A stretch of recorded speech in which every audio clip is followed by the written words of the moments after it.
Welcome to episode 5 of Within the Ring of Fire Council of Roots. If you don't know what Within the Ring of Fire is, the hottest indie RPG focusing on in-character action, focusing on dynamic RPG excitement and drama, description, and a game that allows ease of facilitation, a system that gets out of your way, a game master's best friend. Pick up Within the Ring of Fire today on DriveThruRPG.com. First 5 books router. You can also hit up your main man and get PDFs of everything that will ever come out for Within the Ring of Fire, as well as the 5 Within the Ring of Fire PDFs that are currently out for only $75. The best deal in RPGs today. In addition to that, you also get some bonuses, and come join us on Raw Immersive Games on Facebook, the official Within the Ring of Fire Facebook forum. You know you want to be there. Find your own Within the Ring of Fire groups. Find other RPG groups. Find Google and Skype games within the Ring of Fire. Raw Immersive Games, styling it all, the latest updates, information, and RPG news to come out of Raw Immersive Games. And for all those who have joined the RPG revolution, who've embraced the barbarian horde, we thank you, we salute you, and here we present for you Council of Roots, Episode 5 with our outstanding flame tender, Max, and everyone out there. Let's give Wendell a big happy birthday. Even though he's a trick-ass work and a mark, we still want to give him a happy birthday. And if you see him in life, throw sticks and rocks at him. He won't do nothing about it. Don't worry about that. Happy birthday, Wendell. And make sure to appreciate it. Yeah. So let me hand it over to Max for a little refresher for all of you out there in the YouTube land. All right. It's the 45th day, the day where Fatash sits upon the throne, looking down now on Rhodoland. And once more, a small group of ogres and Phrygians are accepting fear once more into their hearts and minds and souls as they walk with a steady pace towards the forest, the dark forest of fear. And as they place their first few steps upon its dark and wicked soil, the light tappering of rain thuds down on the open plains of Rhodoland. A storm is brewing to the west, chasing after the group as they enter the darkness. But something's wrong. The last time you were here, the smells were different. The sights were different, for only lit by faint torches you can still see that the bark on the trees seem more jagged, rougher, like they've dried up a little. And in the air, a smell, it comes in sour, watering your eyes, and it creates an itch in the roof of your mouths. And as you feel about with your tongue, it seems like the air itself has thickened your saliva and itched your arms, your eyes, your mouth. But you still press on, and the light tappering of the rain droplets intensify, and you can hear the first booms of thunder behind you as the last slivers of Rhodoland exit your field of vision, and you are treated only to the scared looks of your comrades and the ever-looming dark gargantuan trees of the dark forest. Please take your time and explain where you are in this group of 15 frightened individuals. So standing at the head of the cloud of red and anger, that is the group of ogres. is the tallest among them. His skin is light pink, and his body is adorned in twisted steel. And he looks up as the rain pours down his face and washes over him and his brethren who stand at his back. And he thinks of the storm as a blessing from Mu, for he feels that it is his anger inside, and that the sky is reflecting the cloud of fury that is gathered and surrounded by the ogres, even as uh, the air feels dry despite the rain falling. They don't notice any discomfort, for they're all, both Dakar, who stands at the lead, and the ogres behind him, they are all consumed in their own rage and bloodlust.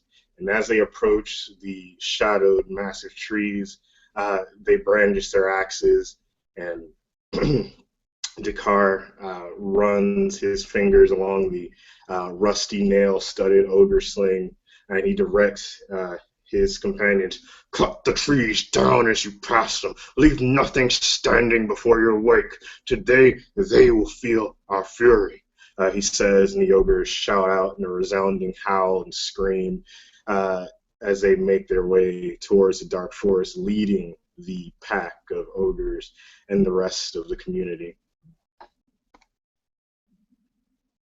Calmly walking beside some of the freeing is a beautiful man with these golden owl wings that extend out from his back, that are sort of folded behind him as he walks. Now he's wearing a makeshift vest. It looks almost comical the way he's wearing it, though he has a very stern, determined look on his face. His brows are furrowed slightly as he looks at the ogres. They start moving their axes, slamming into the trees, looking at the nearby dry bark of the trees, looking at the darkness. With these golden orbs for eyes, I have no pupils or anything like that, my silhouette giving a beautiful golden glow from it, just from the mere body, the mere presence of this angel made flesh. I walk with a very determined footing, though I'm very much looking to where I'm stepping, and also looking up at the branches. I'm very keenly watching, and now and then, I'm completely, almost purposely, not looking at Yagata, which is perhaps nearby. Looking up, focusing my mind, my sheer power of will, at the task at hand. And I carry on my left hip a beautiful copper khopesh that's sort of slung on my belt. And that's Solmu. I'm slightly over 6 foot in height. The skin of someone born just hours past dawn. My blazing orange hair just past shoulder length. I am near Solmu. Definitely applying the closeness of that new stain to make sure that it sets right. I appear slightly taller as the rain pours down on me, as I tend to place the pressure on the front of my feet as opposed to the ball standing, even pushing up slightly on my boots as I peer into the wood, the rain coming down, bathing me in the holy water of Fatash. My jerkin begins to cling to me slightly more, becoming saturated with water, becoming form-fitting, accentuating my life, but a toned form, the woven jerkin with the symbol of the orange and yellow wasp on the front of it. I'm going to layer across my chest with a number of copper daggers in it, a sash around my waist, that covers up the bottom of my jerkin and the top of my leggings. I tend to be gazing in the direction of the wood, and my eyes, however, often do trace after Solno. A conflicted look, the lack of confidence certainly affecting my prowess, my ideas, before I ever so slightly venture closer. A smile faintly ghostly upon my lips.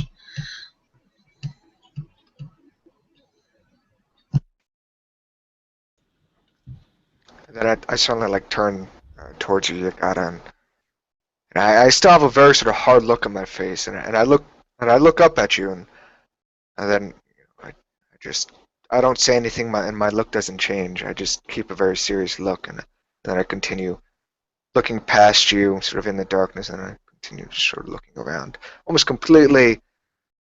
I mean, I'm drenched with some raindrops as well, but the sound of the thunders might as well be not even there. I'm just very focused.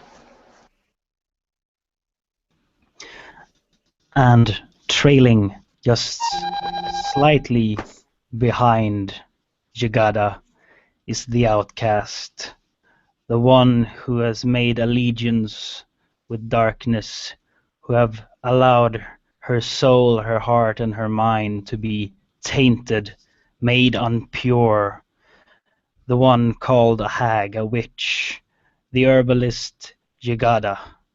She is walking with her head down, unlike every other Freen who are gazing about, scared, for they are in the high capital of their enemy.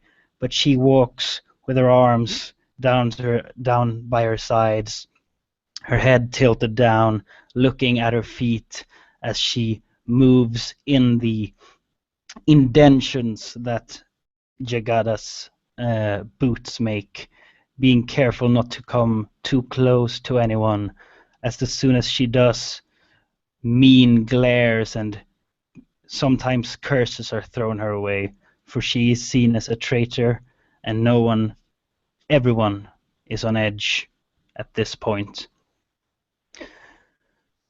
You walk, and the darkness thickens around you. It seems like it's trying to strangle the flame from your torches, and the humidity and the rain makes the torches even fainter in their glow, threatening to go out entirely, leaving you in darkness, leaving you easy prey. But still, you walk on, and if you would all now please make a perception roll with the focus on hearing, that'd be great. Thanks.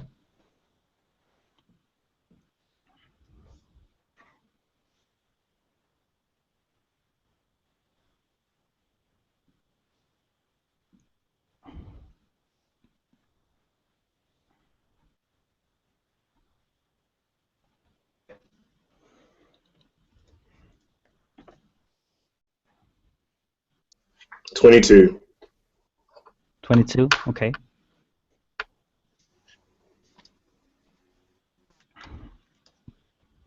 Oh, 16. I thought Aaron All right. wasn't. I was still muted. 16. All right. It might be because of the enhanced senses coming about from the adrenaline, which is pumping through Descartes' veins. But you look up just in time to see the foliage of the trees close to you shift, ruffle, and you see the pouncing legs of beings skulking about in the crowns of the trees around you, and you gaze and catches just a faint glimpse of a quiver filled with arrows. So, Dakar, without saying anything, he immediately acts. he pulls the long leather ogre sling that's studded with rusted iron nails, and he leaps up and slings it up towards the canopy, towards where the bow and arrow armed. Can I see exactly what is holding the bow and arrow? Not really, but you have a strong Okay, guess. well, whatever it is, it's coming down. So he's aiming to latch on to whatever he can get a hold of with that ogre sling and pull, tripping the bowman down from his high perch. Okay. So I'll roll for. Oops, shit. Roll for that. Yeah, go ahead.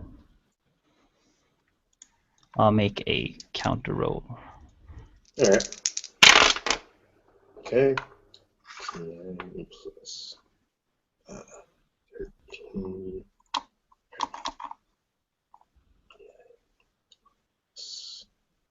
16. 18. 18. The sling falls short a couple of feet from the exposed foot, who retracts fast, and you can now hear the slight murmurings and whisperings coming from the trees, and you can hear that these sounds are moving away from you.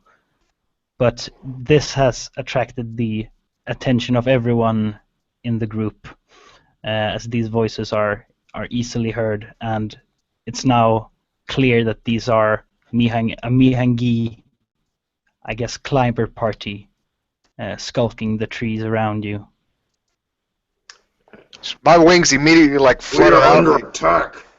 Yeah, as soon as you throw it, and then there's that pause, and we're under attack, and my wings sort of expand out, shooting off some rain droplets from it as they jerk out, and I take out the Khopesh very swiftly, very determined. From right to left, I flip my head, my hair swirling with it. Beads of water are sent flying through the air. My copper daggers quickly come into my hand, the points, my eyes scanning around me, looking for a target to sink the forged blood of Osthay into. My eyes narrow. And all of the Freyeens, a total of 7 of them coming from Anadura, besides Somu and Jigara, are making a circle, pressing their shoulders against each other, and they are looking frightened, for these are not hardened warriors. I'm gonna actually say, as I take out my Khopesh, and I see them sort of start to huddle, and I very instinctively almost start giving out orders. Stay together, do not run.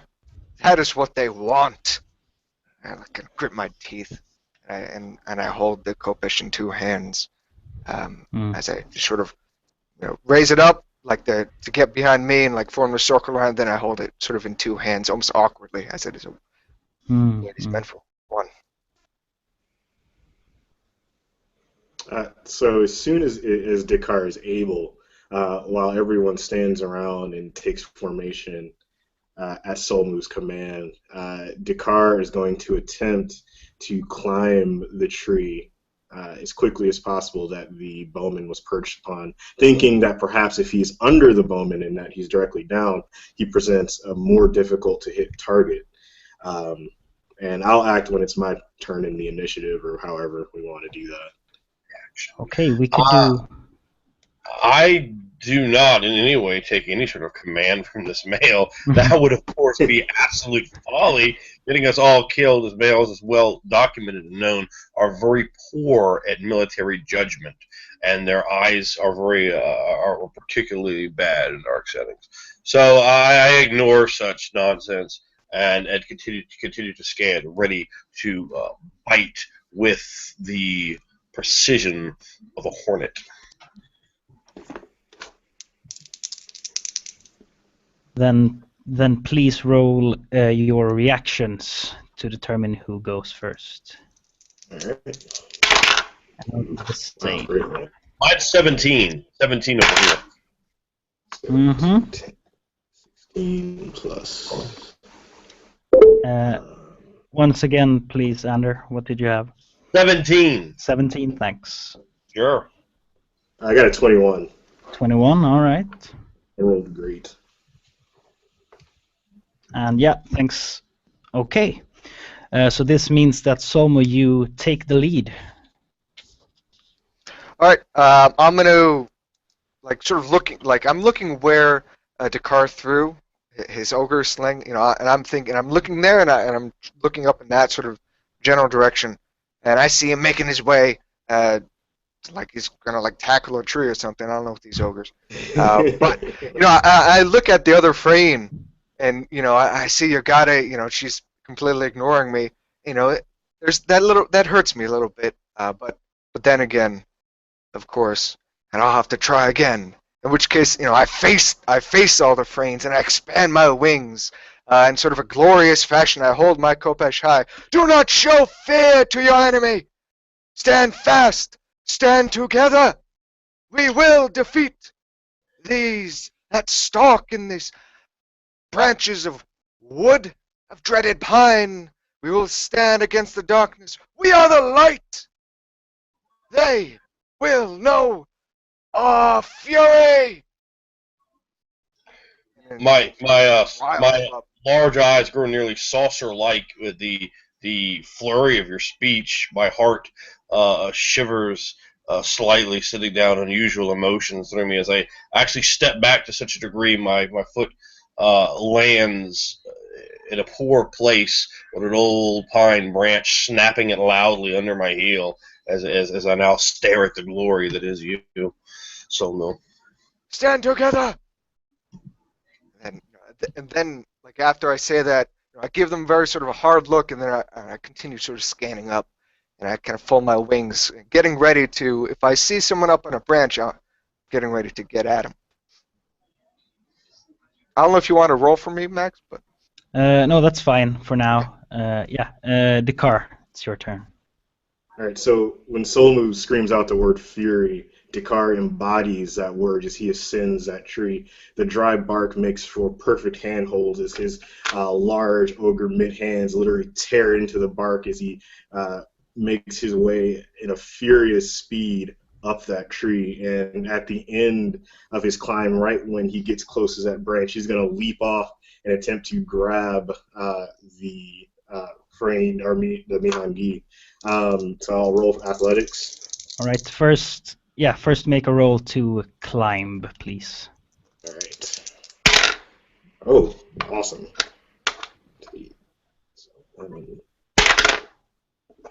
16, 26 for the athletics.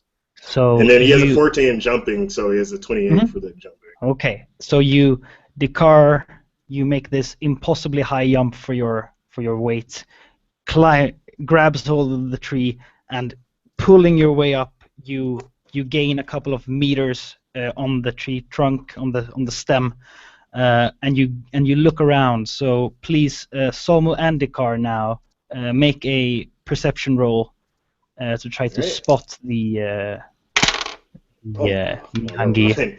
And suppressed. If you have any fortes regarding sight, please use those. I rolled a 10. 10, all right. 15. Okay. So, Dakar, you look around, and Solmo, you as well. But the Mihangi, they are eluding you, but you can hear them all around you, and their numbers seem to be shifting from maybe just one jumping really fast from tree to tree, or maybe as many as 6, or and as you gaze around Dakar, I'd like for you to make a defense roll, please. All right, so let's see.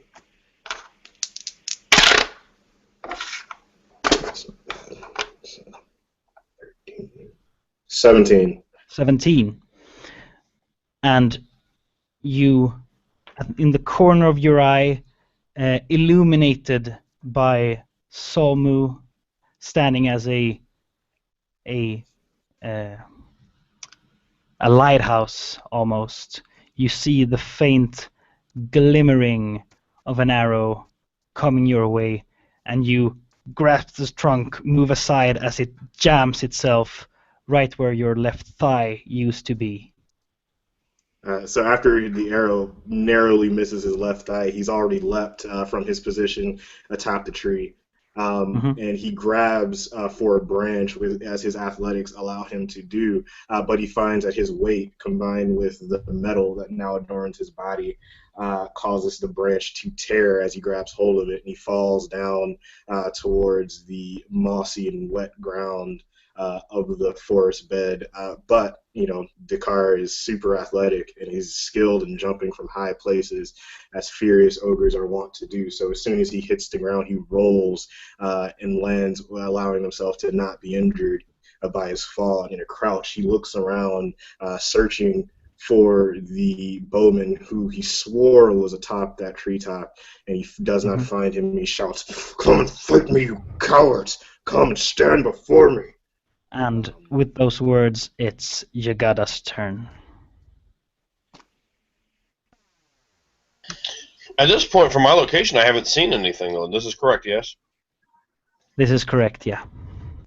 I can make no move other than simply to continue to look very carefully and to move forward quietly in a direction to sort of zig away from the loudness of the ogre if attention is drawn there. My sort of idea is to sort of, there's no reason not to sort of use him as the the scapegoat. He's just going to scream, be loud, and make abnormous amounts of noise anyway.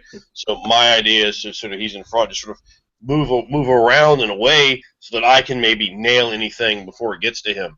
So that's an interaction using the stealth that I do have. Then I would like for you to make a perception roll to look around, please.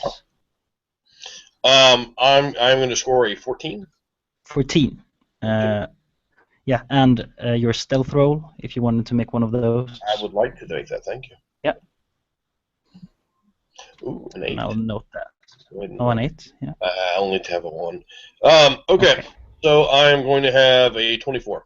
No. 24. 22, excuse me. All right. You think that you saw the area from which the arrow was launched towards Dakar, but you look in the general direction, but you have yet to see the movings of the pine or the fluctuations of a branch. But you have found a direction, a focus. Well, that's great. I will certainly investigate that direction, moving quickly, keeping my wits about me, my composure, being more familiar with the wood than the others here, and just trying my best to hide and to set up any possible ambush. And with that, the loud crackings of tightened bowstrings being released, the tendons of animals that compose them crackling in the air as yet 2 more arrows fly towards the car. So please make 2 consecutive defense rolls.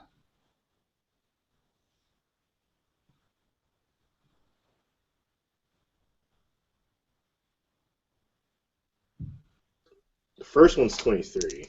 23, all right. And the second one is not nearly as good. The second one's only 9. 9. All right. The arrow hits you for 4 damage. All right. If you would describe the hit.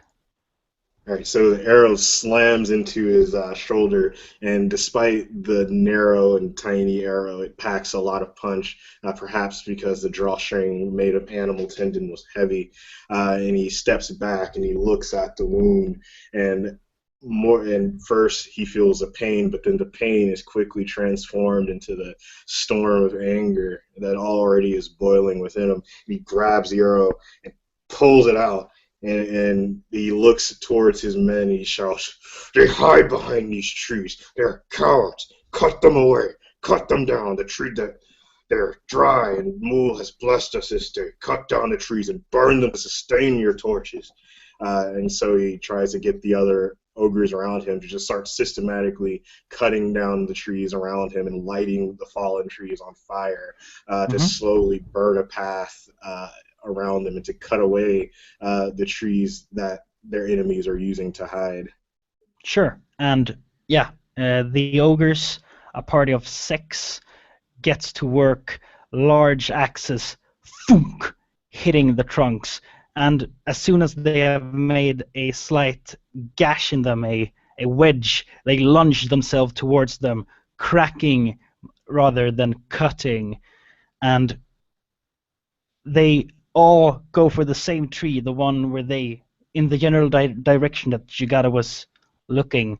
And with the ferocious thundering of axes and the vibration sent through the trunk, actually you can hear the muffled screaming, and then it has to be swearing in a language you don't understand, as one of the wolf fairies loses its balance on top of the tree crowns and falls down, gathering its composure like Dakar, poising himself on his toes as he falls almost silently, but still. Smile comes to Dakar's face as he sees the Mihangi last. Yeah. And he picks up a clump of wet dirt from the ground as the rain washes the blood from his wound down his arm. He packs the mud into his wound as he starts walking towards the landed Mihangi slowly but terrifyingly, almost as if he's some something out from a horror movie who knows that pain and violence is about to come. Yeah, and this Mihangi is standing with it. It's a he standing with his chest bare. A lot of scars adorn his chest. Looks to be maybe from a wolf, maybe from a Babanshi. It's hard to tell, though there are 3 in total, making their way diagonally from his shoulder down to his waist, though they seem old. He has a hard gaze in his eyes, and holding short sword in both hands, actually poised down, he puts it to his side, looking not unlike a very disorientated samurai, I guess, as he takes 3 quick paces, moving rapidly towards Solmu, dodging under a Freyin who tries to lunge at him to stop his charge. He ends up quite close to Solmu, so Solmu, please make a defense roll.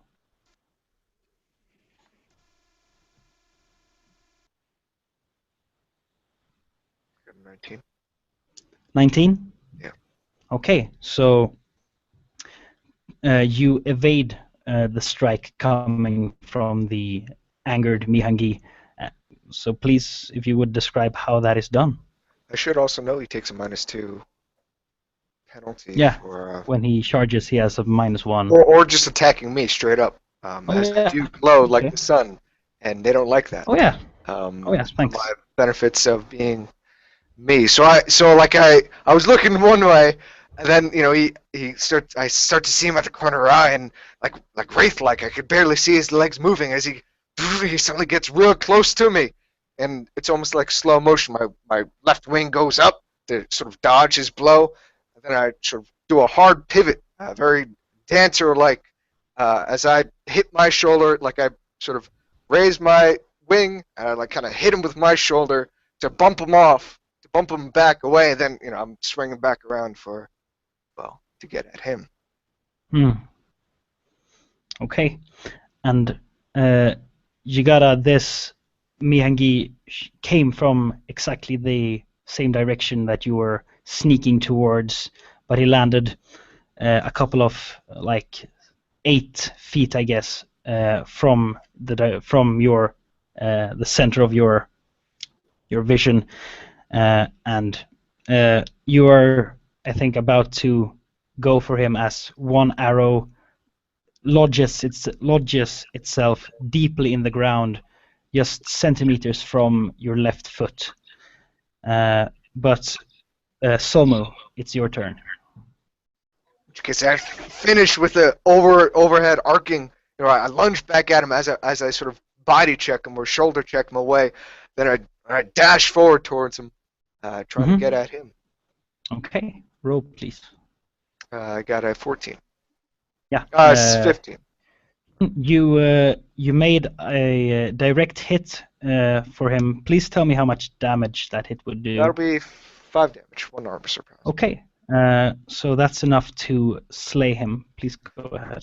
So then I go up on him and I just a quick sort of vroom, just across his throat, and the blood sort of slowly trickles out. And then as he breathes, then he sort of gurgles out as his head just sort of lobs back slightly.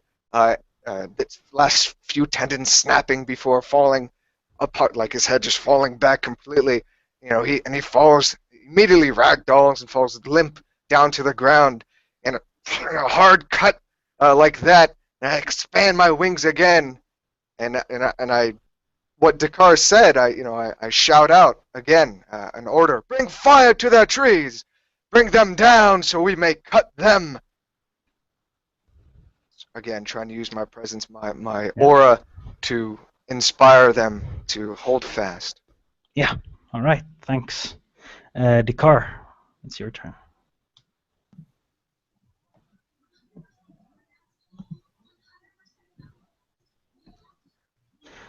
Dakar, please go ahead.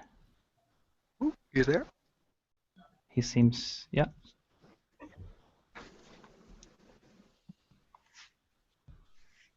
Oop. That's you, man. It's you. Sorry, my thing crashed. Okay, so so Dakar looks around to see what did I like blacked out for a second. Did that Mihangi get dispatched? Yeah. Okay. So he looks around. Are there any other more of them around, or was it just that one? He was the only one who fell to the ground.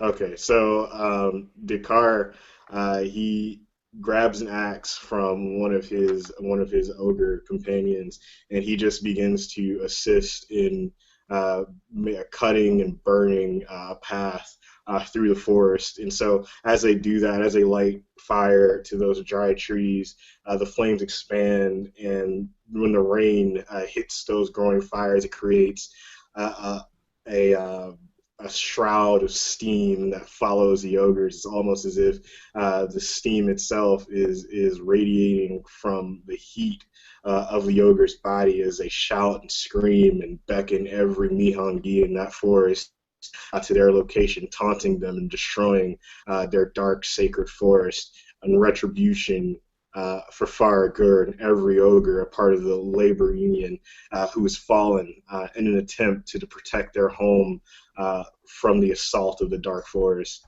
And they take pleasure, even though the work is hard, and even though the rain does not seem to bring any comfort or moisture to them, even as they sweat, and even as Dakar himself bleeds, as his shoulder throbs with every chop of his axe. He keeps going because he feels the power of his God. He feels the power of his rage burning inside of him. So they are all lost in a shared, but almost berserker state. Mm-hmm. Could you maybe do a roll with axes, or Sure. if you don't, yeah, please. Let's see. I'm not really training axes. Number 4. Ooh, that's not good. Okay, so I rolled a one because I rolled like a 5. I think I get a -4 when I'm not trained in something. Yeah, okay. Is that right? So he as he swings his axe, he feels his shoulder throb as he gets to the end of his swing. Despite all of his strength, his arm is hurt, and he looks down, and he tries again, using just one arm, swinging with more momentum than finesse. As he tries again, despite his own injuries, perhaps even making the injury at his shoulder worse. Yeah, please take 1 damage. Yep, in his attempt to assist in his brother's work. Mm-hmm. Thanks. Jagara, go ahead.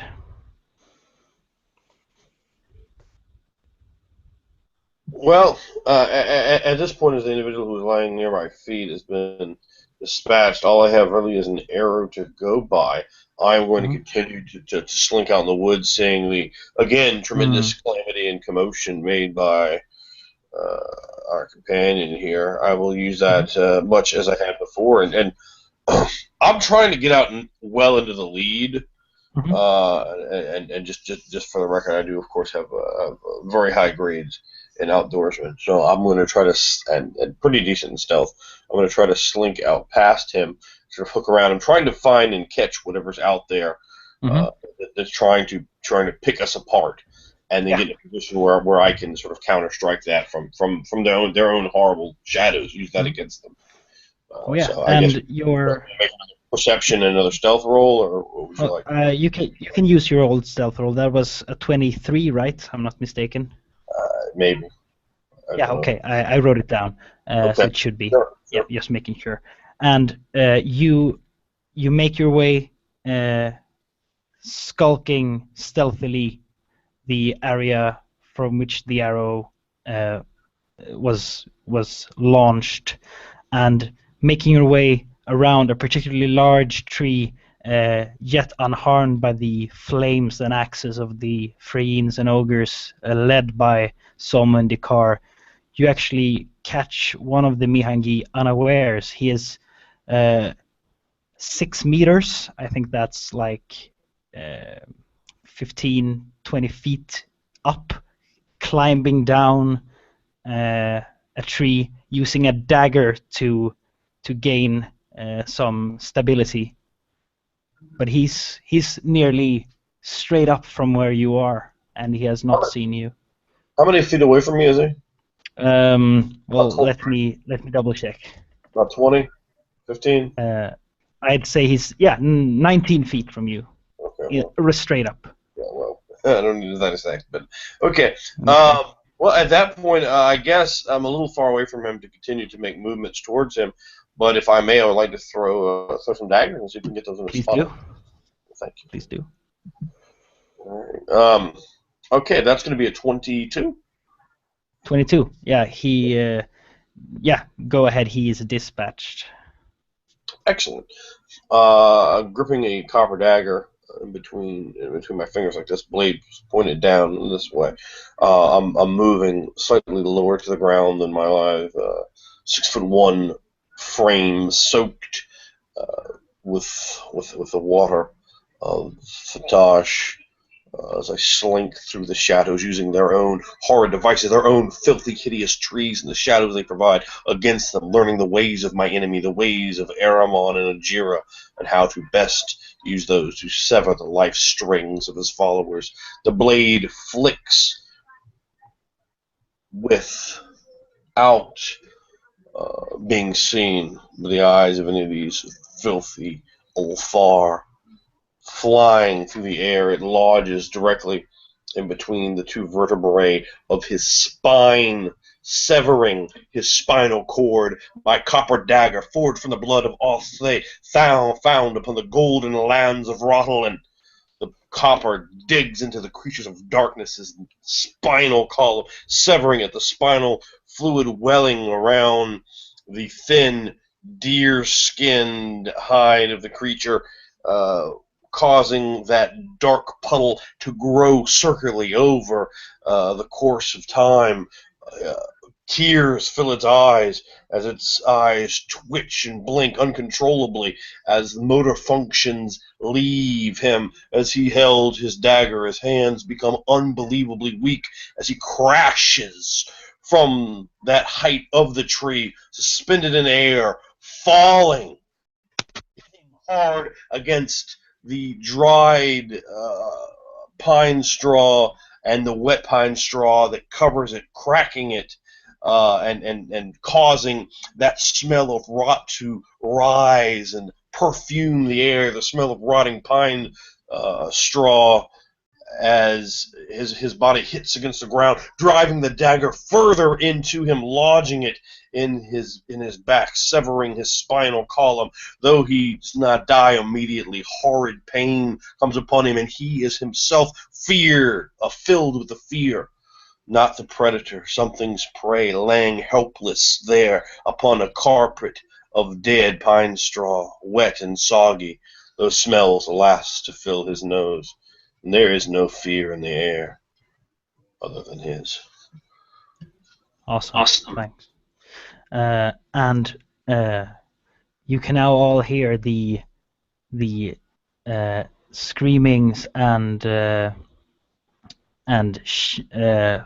like intense rage coming from the treetops as you identify the location of 3 Mihangi now high up, maybe 25 feet up. They show themselves all of a sudden pointing. One of them actually stretches out an arm and it catches the light of the torches and Solmu as it points with a steady, thick finger with a black nail towards Junaya, standing still with her head pointed down, her arms to her sides.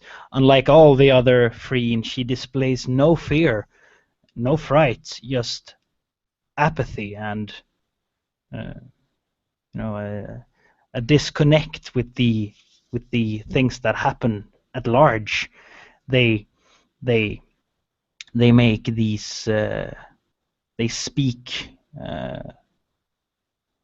and point at her, and everyone who is within earshot or can see them, which would be all 3 of you, please make an insight roll.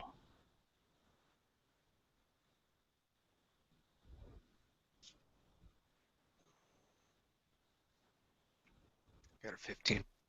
15, yeah. 4.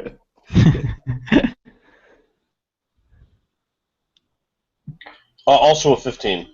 Okay, so both Solmu and Jigara, you are treated to a spectacle that not every Freeing can say that they have witnessed. It's the confusion of a Mihangi.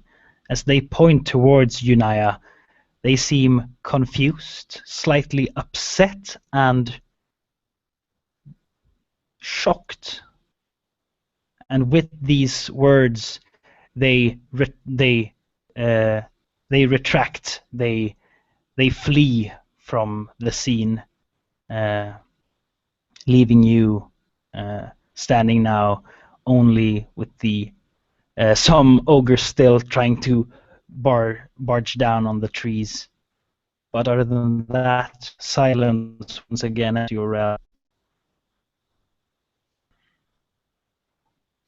I stepped aside the dead Miyanki body that's before me.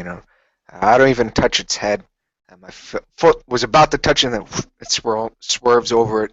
And I go to the other Freeing, and my wings sort of fold back behind me as I take on a bit more of a caring persona. In my look, my compassion starts to show, and I ask, "Were any of you hit? Any of you hurt?" He nicked me a little bit, and he wipes the now dried mud off of his shoulder, revealing a thin but somewhat deep wound in that part of his body. A faint dwemer of light spills from a dark shadow under a tightly packed grove of pine trees for the first time in several seconds, illuminating my face and form, my etched outline here in the golden glow of Ahura Mazda's infusion.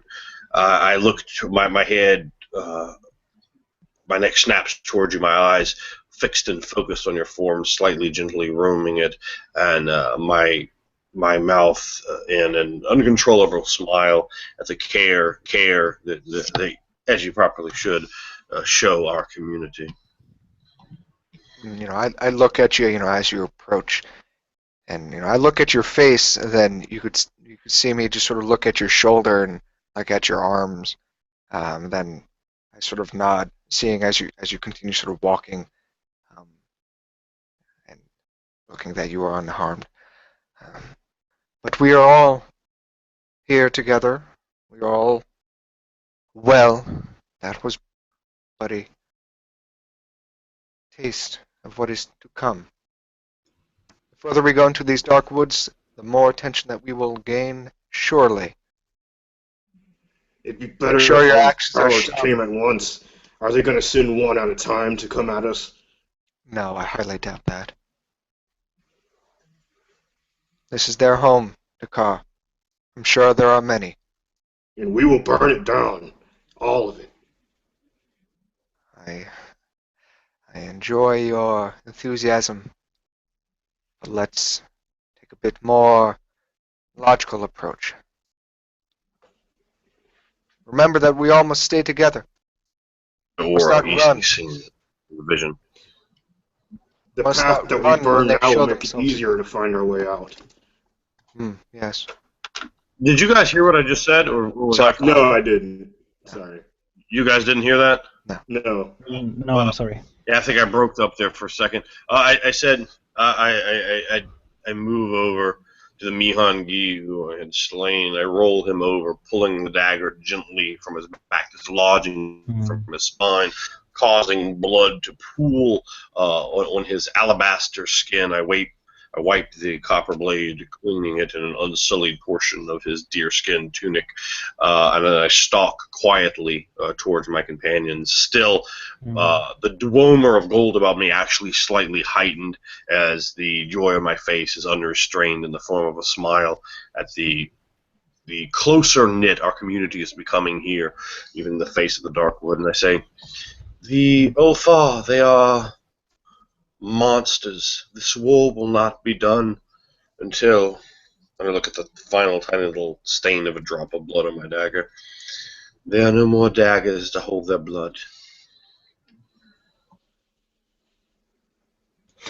And the corpse of the Mihangi who was slain first still lies close to Solmu, its eyes still large in confusion, and its jaws collapsed shut tight, and you can actually see a sliver of its tongue that it bit off in confusion as his throat was cut, and a red stain, a red wave made its way down his chest, and he is lying in this weird, unnatural pose, one leg slung over the other, feet splaying in two directions, making a horrid, almost crucifix-like shape. Unaya is here, right? She's nearby, is she? Unaya, she's here, yeah. Unaya? Yep. I'll just start making my way towards her. Yeah, she has had her head down for the entire trip until the Mihangi pointed and yelled at her in confusion, and now she has raised her head, and there's a worried look on her face as she meets your eyes. I have a very sort of compassionate look, and I sort of order her, like, look at me, Dagataka. What did they say to you? They had me confused for my sisters. They called me a traitor. Why was I roaming with the weak, light ones? Is that all? No, we should make haste. It's hard to translate, but there will be more, and they will converge on this location. I continue, like, my compassionate look, changing Yeah. a bit, hardened, as I visually sort of furrow my brow a bit. I'm sort of studying her. Yeah. And then I turn, suddenly I turn, I see your goddess there, and I kind of like pull back, like, whoa. Yeah, as you do that, I'm still, of course, standing tall and proud and very well form-fitted in the extra tightness the wetness provides. And I smile at you, the glow of gold even stronger now upon me at the recent kindness of the words, the stretching of community and the thoughts it provokes in my mind. Do not, do not be afraid. There are many things in this wood that will hurt you, but I never will. My eyes are wide. And so that when Dakar hears that, he like looks first at Solmu and then at Yagata, and he starts to slowly come to a realization that his eyes narrow a bit, but he doesn't say anything. Maybe there's something going on between these two.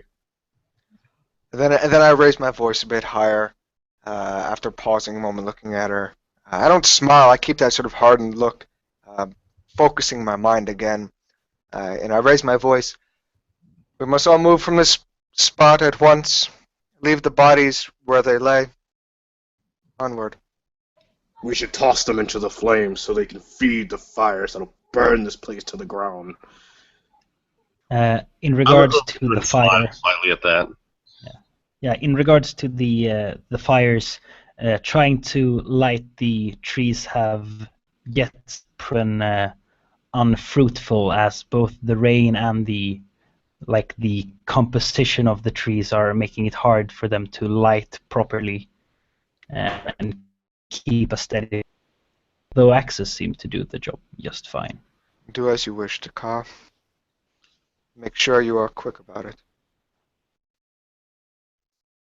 Feed the flames, don't let them go out. And so he grabs the body of the Mihangi whose neck was cut, and he drags it over to the tree that he helped feebly cut down with his injured arm, and he tosses that body onto the struggling flame, hoping that it's the body will catch and that it'll help just feed a little bit more the flame that he hopes that he can use to take down this evil dark forest. Is there a ogress? Yeah, 2. Yeah, so I'll go to, Mhm. as I'm sort of heading, all right, we're moving on, sort of deal. I'll stop for a moment and I'll look up at one of the ogresses. I'll gesture slightly towards the car and I'll very sort of concerned look. Watch his wounds, will you? Make sure he does not slow down. The ogress goes down, for she is tall, almost as tall as Dakar himself, and she whispers in just the way an ogre knows how, which is just lowering the tone of voice but still talking just as loudly. He can take care of himself. I am not his mother, nor do I intend to be. You, winged Spangleton, you can look for him if you may, for you are more woman than I will ever be. And then I turn my shoulders up and I stand my ground and I look up at her and very sort of sternly, we are all here together. You must all look after each other. I am here to fight, to kill, to maim, to win. I stalk over there quickly and interpose in between the two of them, and I look at her and I have a glare. I do have Intimidate, it's only 1 grade, but I use every bit of it. Please roll. Just like, you better back off right now. And I also recently increased my presence from an 8 to a 9, so it's going to be okay. Well, so let's see here. Sorry, my dice stream went down when I made a comment. All right, so a whopping 8, but I am interposing. I'm standing there. I'm not budging. I am presenting a stone wall of you will not budge this. We are all community here. Remember that. Let that serve you. And I poke her in the right here in the chest. Oh, and when you do, something snaps inside of her, and she raises herself to her full length, and she puts her palm out, pushes you right into your shoulder, and her massive strength almost threatens to spin you around unless you take a hold. I am only here to honor the memory of Faragur. I am not here for you. I am not here for your feeble community, and don't for a second think that I am. Dekar, lead us. And Desart turns around. He hadn't heard the conversation until the ogre spoke up, and he realizes after looking over there and seeing Yagata's fierce yet feeble in a way presence, he storms over. What's going on here? We focus your anger on them. And he points to the body that is struggling to catch fire in the heavy rain. Focus your anger there. They deserve it. These are our brothers and sisters. They might be different, but they're one of us too. And we're going to help us burn this entire forest to the ground and bring honor to Faragur's name. So, most certainly in a complete juxtaposition, my strength is 8. I have in no way the ability to withstand such things. I am quite nimble, though. So, as she pushes back, I absorb a lot of the blow by twisting and moving myself out of the way, but I am not quite able to take all of it, and her strength is tremendous, as she just keeps coming. I go stumbling and pushing back, and I end up crashing almost into the arms of Solmu. Dekar will position himself between the ogres and Yagata, presenting his own domineering presence, as he is the biggest of the ogres, and he is covered in iron worked by ogre hands, twisted haphazardly about his body, and he is perhaps the most intimidating presence around, and he commands in that way the respect of all the ogres. Look, there will be no more fighting between us. Save your fury for the biters. Fine. But if this one or that one, and she points at both Soma and Yagata, speak up to me again, treating us as equals, that will be the last they see. For I will come for them like they are the wolves. I will fight, I will live, and they will not stop me, not with words, not with fancy talk. Very sort of like He concerned. points to Yagata. She may be small, but she can cut anything down, even something as big as you. You better learn to respect even those who are smaller than you. Focus your fury, and this is the lesson of Mu. Own your fury, control it, and direct it. These are not your enemies. They are. He points to the Mihangi, who's finally starting to catch a little bit of flame. My pulse has begun to pound as my body perfumes the air with the delightful scent of fraying fear. Perhaps if any other Mihangi are around, they will be drawn like a moth to the flame. However, I breathe in deeply, inhaling the aromas of the forest floor, of the mold, of the fungi, of the scuttling beetles and centipedes, of the bark of the pine, of the death of the flame. All such things filling my nostrils as the rain's presence certainly made known in the olfactory sense. I close my eyes, restoring myself in the way of frame, in the way of ataraxia, stilling in my own calm, not to be pushed off, not to be shattered. As I look back at my teacher, now soon exile, and I in Azazel's very barely mutter, not like her. And as I bore myself, trying to push even the last vestiges of fear away, I look at her. You will not achieve your goal. Worship not Ahriman in the wood. Move away from me, from Solmu. And I start kind of moving, almost in a reminiscence of a furious hornet that's been stirred up and is about to sting. Just in a it's very dance-like, the sort of rhythmical pattern I have. Very probably almost reminiscent of a boxer or maybe even a capoeira fighter. So Dekar turns and he looks at Yagata and he rubs his scarred chin, looking at her for a moment, and he thinks, perhaps respect must be earned. And he turns and looks at the ogres. Fine. If you think that you can best Yagata, then perhaps you are right, but I do not believe so. Yagata, earn the ogres' respect, own all of their respect, and you can stand among us, strengthen the bonds of community through violence, if you must. And He steps back and he signals to the other ogres to perhaps stay out of what might be about to occur.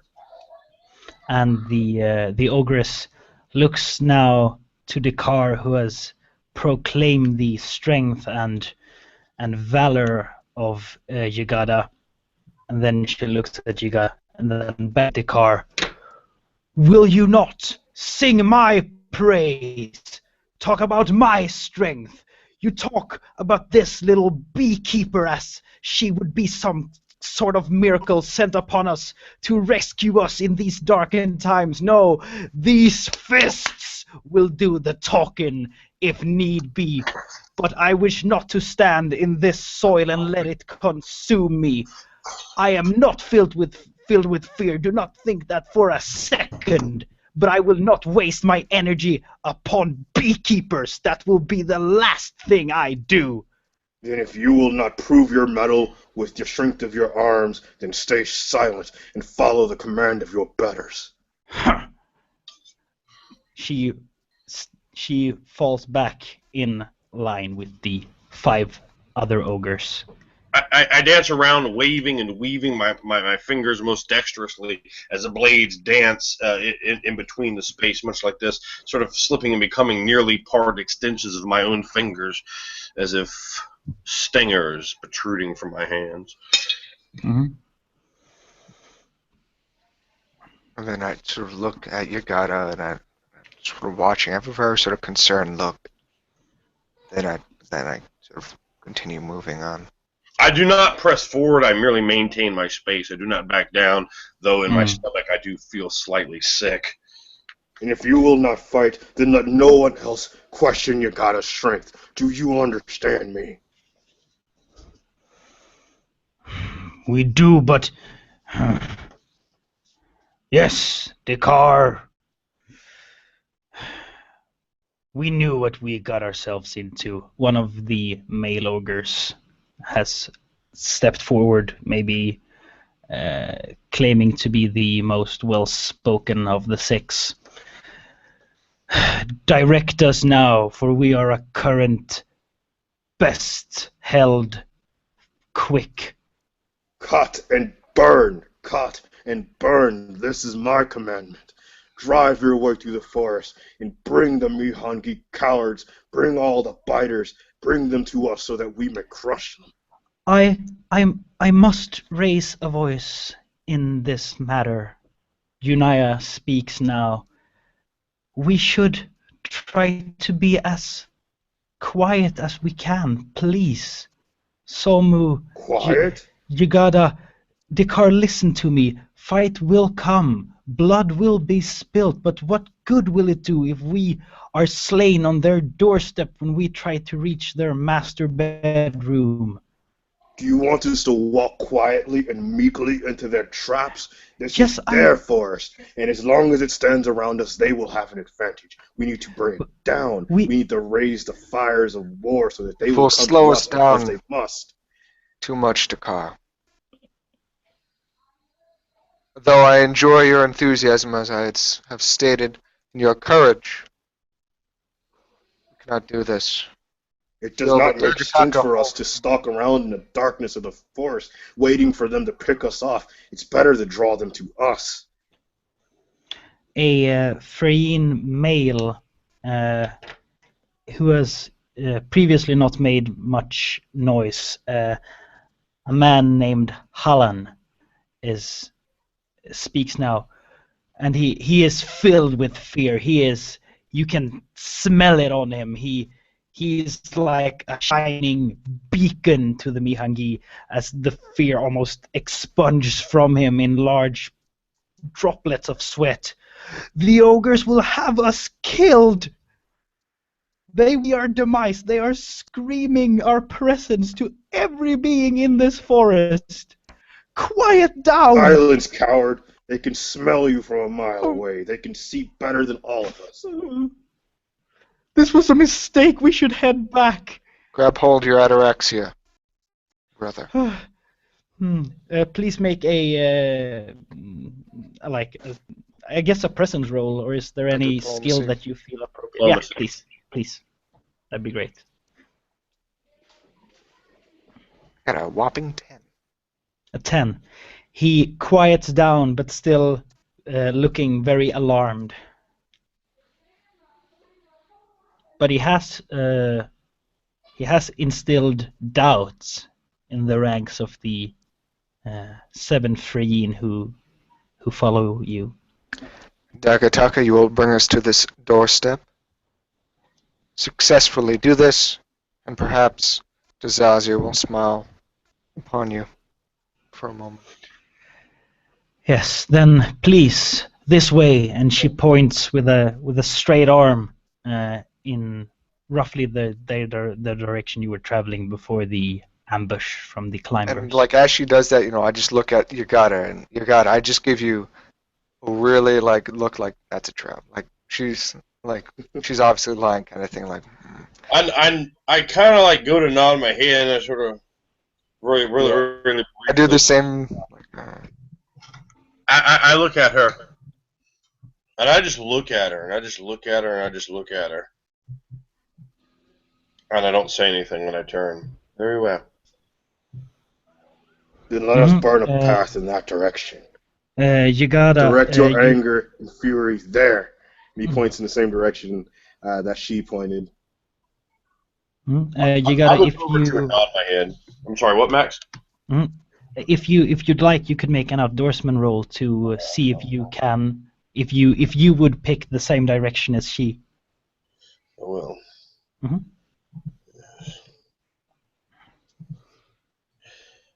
Okay, it's going to be 17. Yeah, and she is, though you can only get a rough bearing, like the terrain shifts enormously onwards, but the direction is heading quite straight towards the what you feel would be the stone house. So yes, she is indeed leading you somewhere. All right. So I kind of pull in your arm, as large as it is, and look up and say, I think she's leading us to the stone house with the burning room with the portal of pain. I see. Where those tiny crawling things came out of. Yes. We must keep our vigilance up. Well, See to it that this task is done. it is fine. Everything here wants to kill us anyway. It's not as if that is in of itself something that should be seen as more horrific. I just worry about whatever magic is over that portal. I could not pass it. It seemed like fire and death in one. I do not know magic or much of it. Merely that it is a horrid thing. We'll have the ogres go in and dig it up if need be. They We can pull that stone house piece by piece apart, and perhaps I will bury the evil magic beneath. I reach up and slightly touch your huge red arm and your muscle, and I look at you and I smile. Perhaps. Then let us go on in our path of destruction and show them the fury of our anger. And so he directs the orcs to continue chopping down trees as they make their way in that direction. and trying to start fires as they may, even though the rain won't let them stay active for very long. They do their best to burn everything they can as they make their way, even as the rain extinguishes it and leaves only blackened bark and toasted straw on the ground. And with the completion of the fight that was previously, the rain has gone from a drizzle when you entered the forest to a steady beat when the fighting started to now a full-blown storm, and you can hear thunderbirds spewing lightning bolts from the sky, but you cannot see them. You can only hear them and their loud roaring bangs as the thunder cracks in the sky, sending shivers in the trees, and all the water that has gathered on the pine with each thunder strike, they fall in unison, creating almost a roof of water coming down on you, forcing your eyes shut as the water has been dripping on the pine, souring, and it hurts when it strikes your eyes. It almost burns your flesh on your most sensitive parts, like the underside of your arms and in the corners of your eyes. And when droplets of water, when water form in natural like basins in the earth, you can see that it has taken a slight gray tone. It is not clear like the water that you drink in Rhodoland that come from the shower swans. So with this new development, Dakir gets an idea in his perhaps dim mind, but he has a penchant for cleverness when it comes to violence. So he directs one of the stronger ogres that he knows in his party to assist him. He walks towards one of the fallen trees, and he he chops off the top section of it, or he gets help chopping off one of the top sections of it, and he picks up that section of that large section of wood and holds it over his shoulder, and he gets the other ogre to hold the other section, forming sort of a roof with this large tree over his head. And so the gray rain that falls down, he signals to some of the Freyne to gather under the log and use it as sort of shelter from the heavy rain, so that at least a few of them can keep their eyes clear from the drizzle, and they can continue to look out despite the harsh rain. I look at your guy when he's doing this, and like I have a look like, oh, like how clever kind of thing. Like I share a look with you, Yugata, and I like look at the. My eyes protect ourselves from the rain and the arrows. As these cowards try to take us off from afar, they will have to come close if they want our heads. My eyes get quite large seeing what you're doing, and I glance at you, Solmu, and then back to you. Well, that's certainly our advantage to have such powerful allies. I thank you for your ingenuity. I'll gesture some of the Freynes that look to be a little more shaken, and I'll like gesture for them. I won't go under the tree, but because now and then, like I sort of put my wings up above me, and I sort of, as if like a bird, just sort of using that as an umbrella now and then, sort of flicking my wings, flicking the water away, but almost has like a little bit of a nervous tick.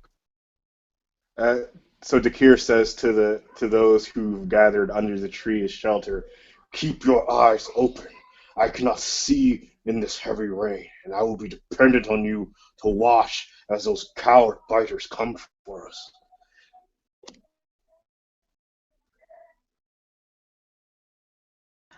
So you continue now in the direction that you gestured, and you can feel under your feet that the rain has made mud and clay of the soil underneath, and your feet sink far into the soil before finding bearing on roots and rocks and other hard things, maybe even skulls from previous lumbering expeditions. You push yourself forward in this slow, painful way, which sends pain to the muscles in your legs as you carry this enormous tree above your head, making your way through the thick mud. And now, having walked in silence, only interrupted by your tree hitting other trees, making large noises, and the swearing of ogres straining their arms as they have to hold it straight up, and yeah, they are getting exhausted from walking like this. You are treated to a heavy decline. There's like a steep. The passage before you is very steep, and it's very slick with mud, and it threatens to make you fall. All right, so he steps into like a large ditch of mud, and his foot slips a bit, and he falls down to one knee, and he pushes his arms up to make sure the log's up and it doesn't hit the people's head who are behind him. And he realizes he looks around, and then another idea comes to him, and he looks behind him, and he points down to signal to put the log down.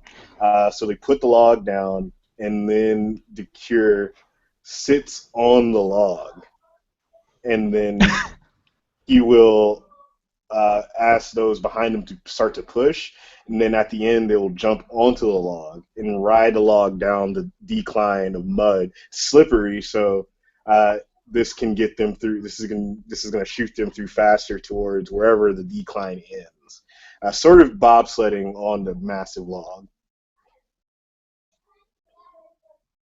Okay, this accelerates some of the ogres, and they pound their chests and they look towards each other, some of them laughing now, like they know that the idea is preposterous, but it will sure make a grand entrance. Awesome.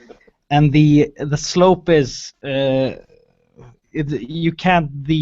slope continues beyond the scope of your vision, granted by part your low light vision and part the torches. So who knows where this ride ends, but you have already positioned yourself in the front, I guess. Yep.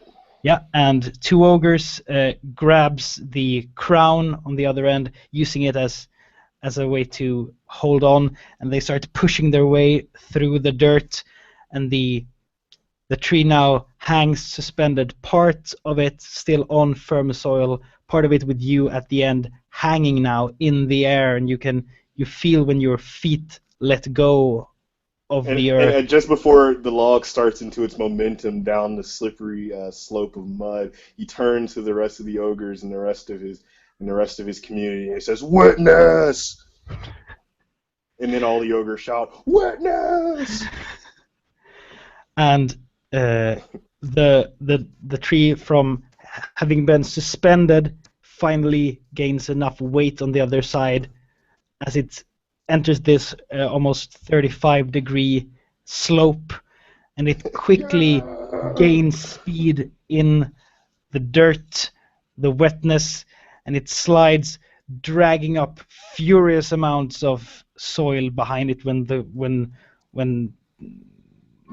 parts of the tree are plunged into the earth.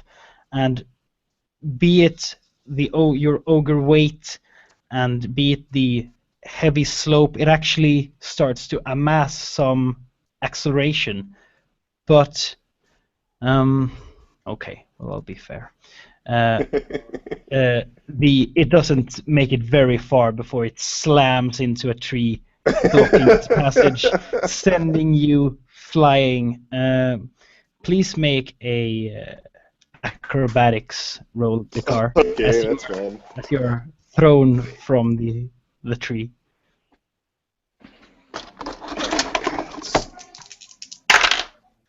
Okay, that's not too bad. All right. Okay, so 15 plus 19.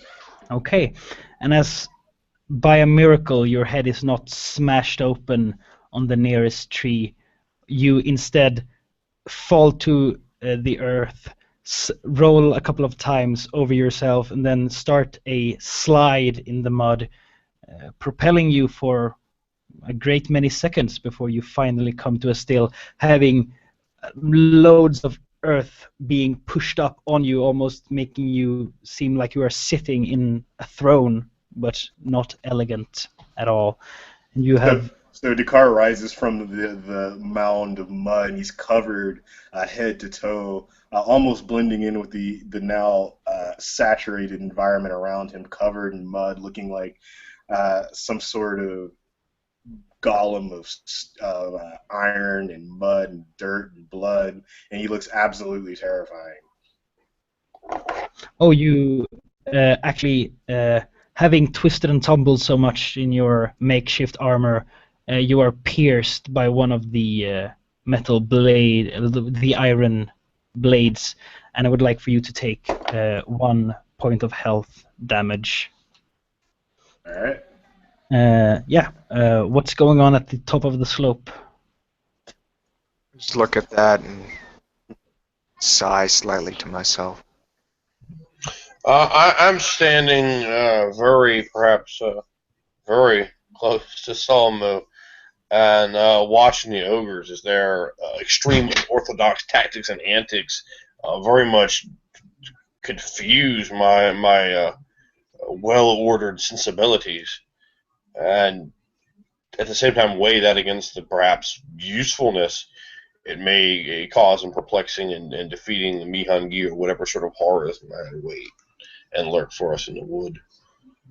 And I keep myself very heavily cognizant of what's going on, all dangers, big and small, and I'm looking for anything herbal, anything beetle-like, anything that I could use, anything that can help the community, anything that can be useful in any sort of way amongst the. Perhaps I have to make maybe a moving roll for you. Yeah, please. Yeah, well, I mean, why not? Mm-hmm. Do you know of a way to safely get the others down? Yeah, I have a 19. Thanks. I look. I'm not sure. I'm not sure, Solomon. Perhaps we could use the log as guidance.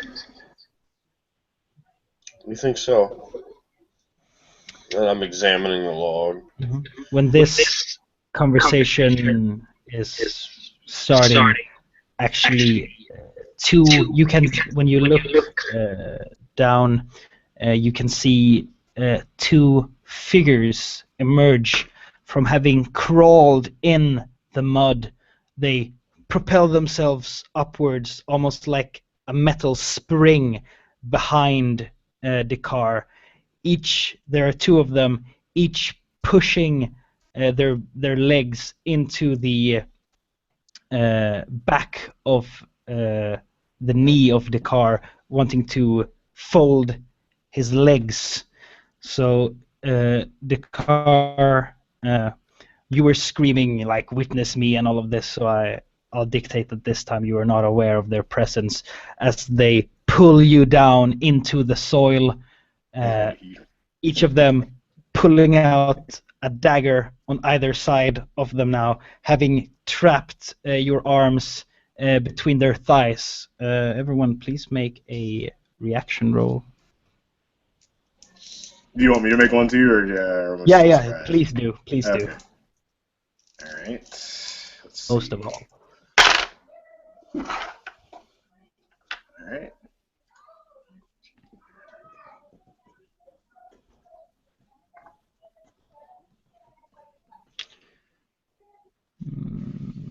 Okay. 14. Yeah, 14. Thanks. And Jagara? 16. 16. Thanks. Let me see. I'll make rolls for the 2 Mihangi. All right.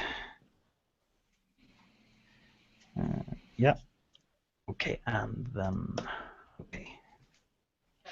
All right. This means that once again, Solmu, you go first.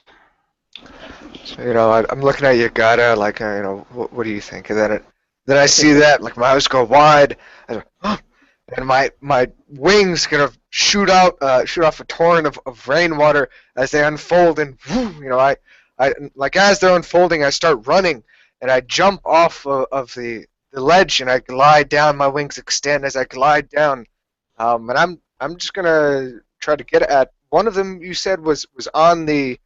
Had his thighs around one of his arms. I'm just going to try to both of them. Like go ahead. Like a dive kick sort of action. Like as I'm gliding down, just trying to get him and just trying to get at him. Double hits, baby. Oh yeah, let's go. All right, so I am taking a penalty. Mm-hmm. For this. I don't think it'll matter. I got a 28. Yeah. You have free reign. That'll be 4 damage, 0 armor passes. Just like a strike. Dispatch at your leisure. Oh, yeah, then the foot makes a hard connection with the Miyangi, right under the chin as his head cocks back. And as his head cocks back, my leg, my foot continues to drive it down. And his head smashes into the moist mud, sinking into the mud. For the majority of it, as I stand on his head for a moment, using that sort of as like a stepping stone before I sort of put my other leg straddling on Dakar's big bicep, and then like it slips off in the rain, and then it like falls into the mud as I just sort of awkwardly like try to fixate myself in the wet mud. But I leave that Miyangi in the dirt, and my eyes are as I get ready to take out my Khopesh. Yeah, all right. Jigara, you're up.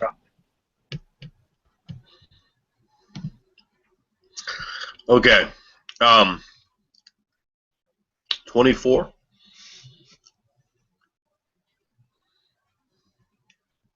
You're attempting to do 24? Did you get that? Yeah. No, it's for attack. Oh yeah, but you have to move your way down deep slope. Yeah. So you could do that with a movement action, but did you hear anything that I said at first? I feel like there might have been a freeze. It got really quiet. Sorry. Yeah, it's just done it a couple times for me. Sorry. All right. So what I'm trying to do is use a leaping attack and basically trying to sort of land either very near to him or essentially on top of him. Okay, go ahead. You got a 23, correct? 24. 24. All right. How much damage does one of your copper daggers do? Well, I attack holding it, so it does a whopping 205. 205. Then yeah, boost on 5. I don't know if I boosted at all with that, but yeah, I mean a big old 2-0. Yeah. Okay. So you hurt him quite bad, but you do not dispatch him. But you can take the narrative. All right. So what happens is I leap down towards this Mihangi, and the Mihangi notices me and holds up. I'm trying to leap through the air to bring a dagger down directly to split his pate, but the Mihangi grabs me, end up like crotch first right in his face, and he's sort of holding me by the hip, so I'm up basically like a powerbomb position, and then I start stabbing him, reckless and wild, darting like the wasp, hitting like small, like, cutting down this side of his face and this side and this side and this side, causing blood to flow and just a gusher down his face, but not able to hit his eyes or to really drive it right into his brain, as is my desire. So I'm still sort of up on his face, crossing my legs at the ankles, trying to hold on, that sort of head scissor position, hoping that no ill befalls me as I try to stab him to death. I do have. That should be noted. Oh, you still here? Oh, motherfucker. No. Yeah, we're here. we can Yeah, we're hear here. you. Okay, everything got like super quiet, like frozen. All right, I do have ambidexterity, as definitely should be noted, and I'm going to attempt to use that. And my computer screen is frozen, not allowing me to roll.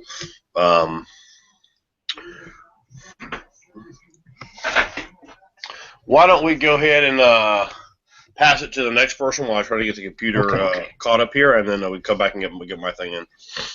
Yeah. And with that, the Mihangi who you were wrestling with, Yugata, tries to break free of your bond. And that's a strength roll, if I'm not mistaken.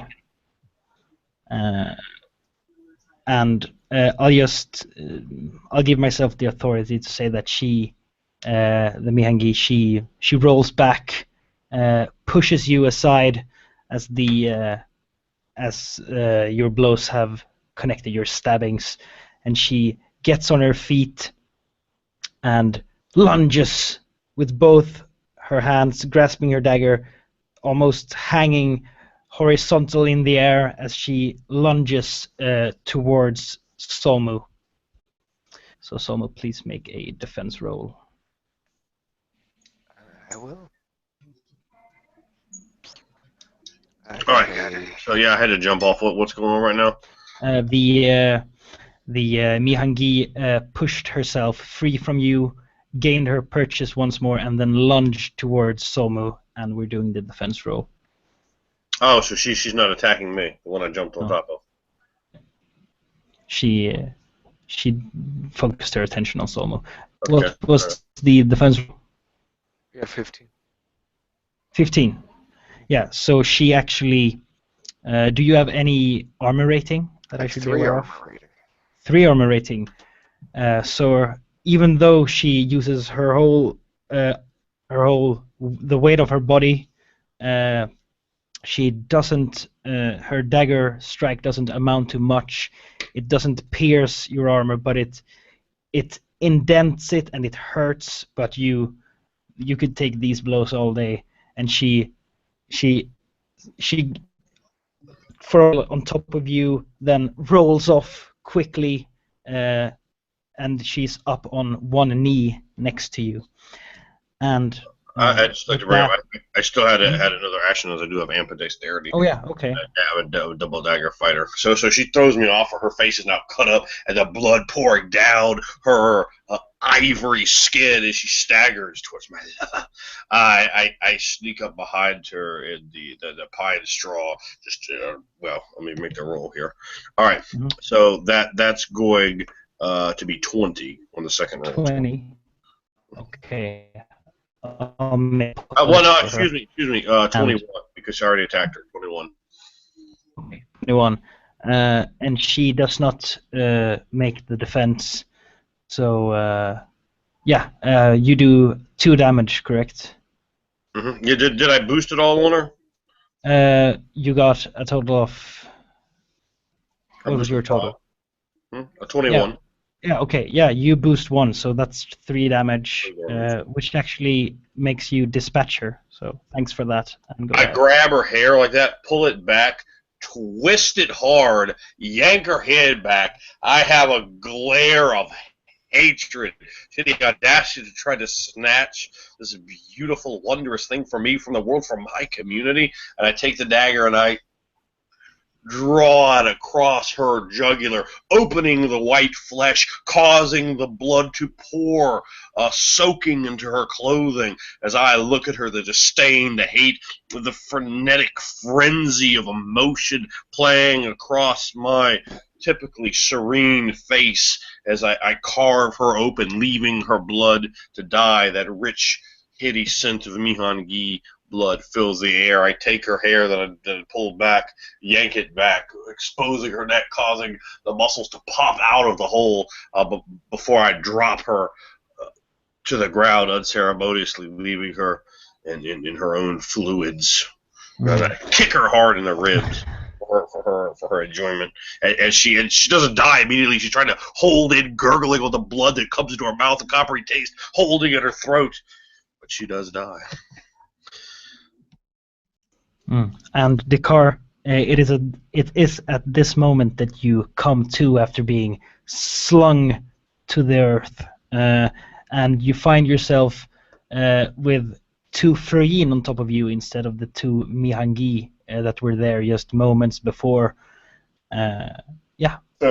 So like a child who had just woken up from a good dream, he rolls over, and despite the fact that his life was likely only moments away from ending, he laughs, thinking of how once again he is proven blessed by Muz. He is waded headfirst into certain demise and has found his way outside of it. He looks at the work that Yagata has done, and it pleases him. He laughs as the Mihangi gurgles her last breath, the muscles popping out of the hole in her neck. Wonderful killing, Yagata. This is a blessed day. What a wonderful day. He says, almost completely oblivious to his suicidal tendency. And I smile, and I hold where I was struck, and I'm just kind of drawn back, and I look back at Yagata, and I see as she's cutting it, and I'm like, oh, and then I see how she's doing the deed, and the body falls down, and I just look at you, Yagata, and I just have a very stern face, and then it softens to a very almost a creepy sort of smile, and I nod saying thank you without actually saying thank you. My eyes search yours carefully, glancing and taking in every nuance of your features here in the darkness, hoping that I've interpreted it well, hoping that you care, that this pleases you. Worrying, flutter, and fear begins to fill my heart ever so slightly, again perfuming that faint wind of the forest as my heart shudders, so greatly fearing a misstep.